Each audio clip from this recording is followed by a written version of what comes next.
right, thank you, Congressman Good. We are going to keep rolling now with our next speaker, Congressman Matt Gaetz.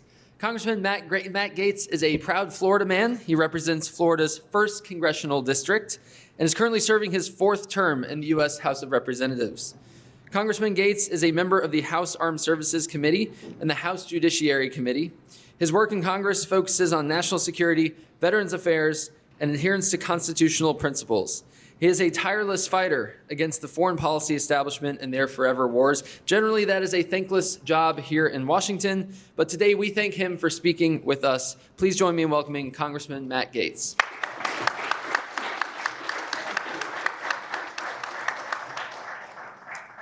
Good afternoon, and thank you to the American Conservative. This is a remarkable platform. It is in many ways the launching pad for realism and focus when it comes to our foreign policy apparatus. And the American Conservative has at times stood alone in offering critique of the uniparty system that has let down our fellow Americans for the better part of the last half century. It is also an amazing platform. I was thinking to the gala that the American Conservative held back in, I think it was December, and my colleague Dan Bishop, who you heard from today, gave the keynote at that gala, and it was a remarkable oration on the importance of political courage and how courage is not always swimming with the large school of fish. At times it requires standing with a few or standing alone to change institutions that have often been very successful and resilient in resisting that change. And in a lot of ways, it was that speech by my colleague Dan Bishop that was like the Battle of Bunker Hill for what would then follow in January during the speakers contest. And whether it's Mr. Bishop or Bob Good, who you just heard from, or my colleague Eli Crane, who you'll hear from in a moment, I could tell you that in my 7 years in Washington, I have never drawn more inspiration from my colleagues. I have never felt like we have done more meaningful work to try to liberate the creativity and focus and capability of each individual member in trying to craft national policies that serve the interests of our constituents. And the American Conservative has always been a welcoming place to flesh out those ideas and to have thoughtful and provoking conversation about them. Most people care what I think about foreign policy, not because I served in any wars or wore the uniform or heard any shots fired in anger, as some who you will hear from today. The reason that I have a voice of some significance on these matters is because I bought my way onto the Armed Services Committee. When I showed up here, I was deeply interested in the committee because I represent the district with the highest concentration of active duty military and veterans. And I went and met with our leadership and said, I'd really like to serve on the Armed Services Committee. The world's geographically largest Air Force base is in my district. My district is the home of the Blue Angels. We've got Army Green Berets and Rangers out in the swamps. And I thought that I would get really penetrating questions about my worldview and my stance on military issues. And instead what I was told is that I needed to deliver $75,000 to the NRCC in the next 10 days, and I would have a very high likelihood of serving on the committee. And I went back to my district, and I was very fortunate that I had a number of folks who said, gosh, Matt, if they're selling for that price, more people may pay the price than there are slots available. So my donors back in Northwest Florida gave me $150,000 to give to the NRCC, and that is the story of how I got on not only Armed Services, but the House Judiciary Committee as well, because I had double paid, and they assumed I was a real comer. And in that role, I've had a distinct voice. I unequivocally support very high top lines for our military, and that at times angers my Dove friends. They would say, well, Matt, if you're so anti-war and you don't want to see us spilling America's treasure abroad forever, can we push down the defense top line? And I would suggest to you that I do not want my grandchildren speaking Mandarin. I believe America always has to hold the high ground. I think that as AI and quantum computing are fused with various autonomous systems and the Internet of Things creating unique points of vulnerability in our critical infrastructure, that we have to make the investments in the strongest, most capable military on the planet Earth, able to vanquish any foe. And I never want to send my neighbors and friends into a fair fight. That said, A military that is well-funded and well-supported need not be so well-worn.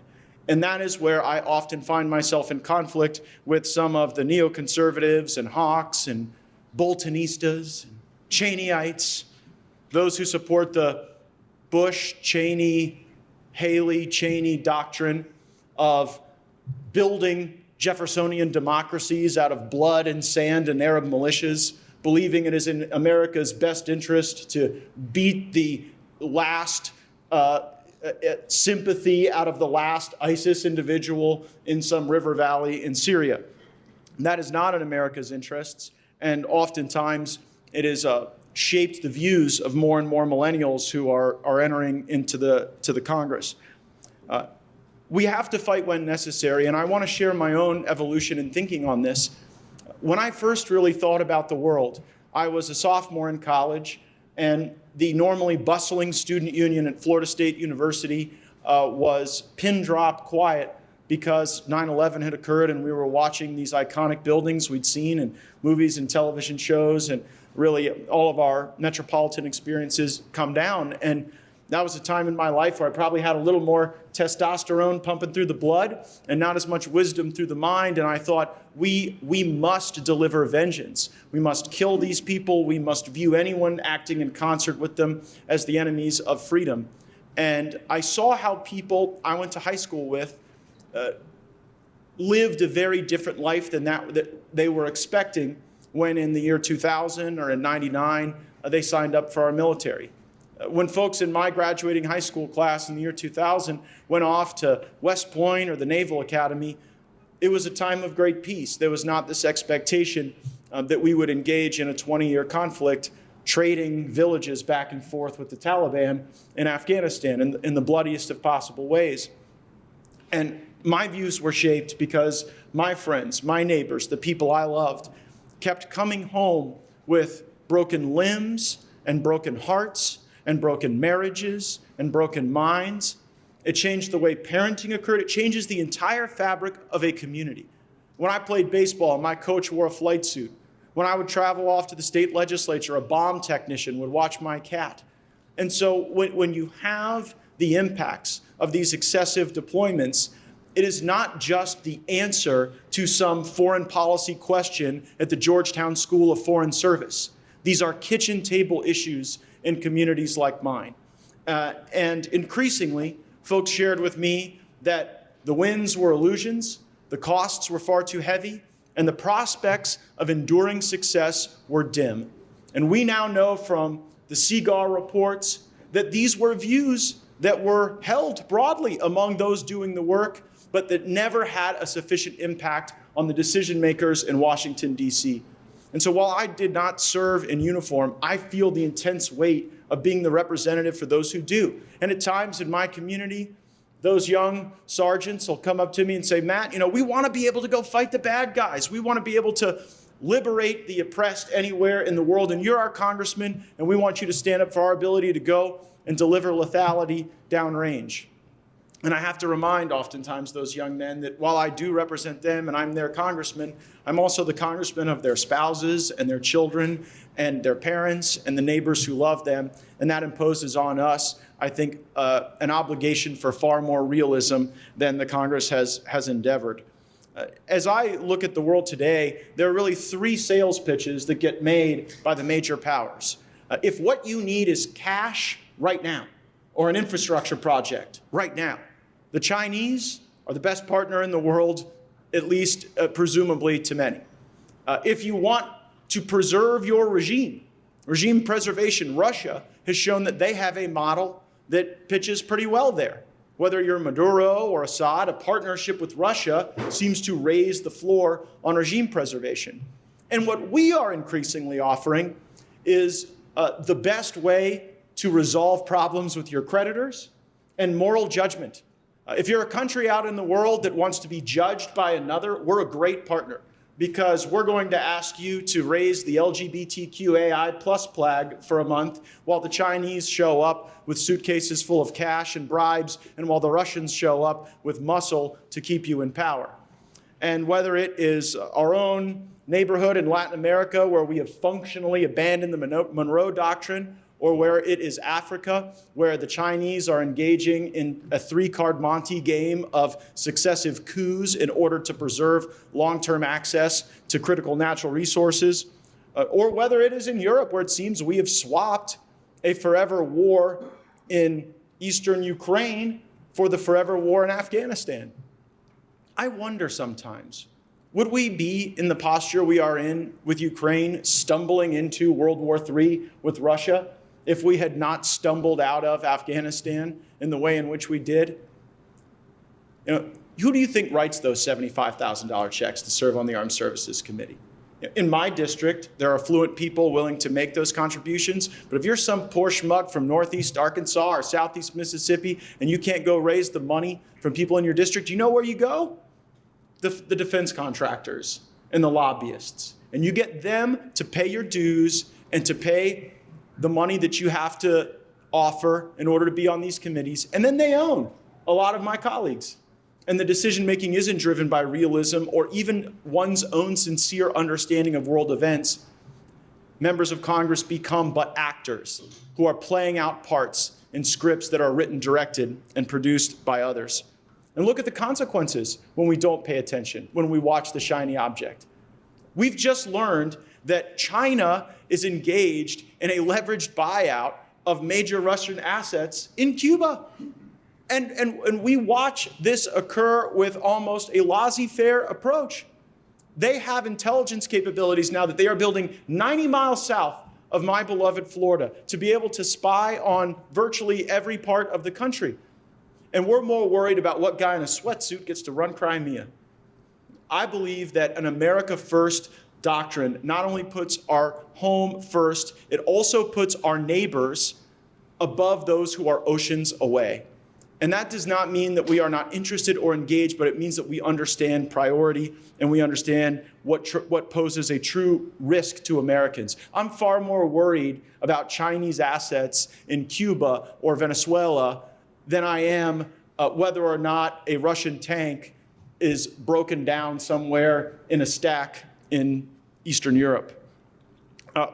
I hope that this moment in Ukraine has not reversed some of the intellectual argument that the American conservative has been so successful in advancing regarding foreign policy realism.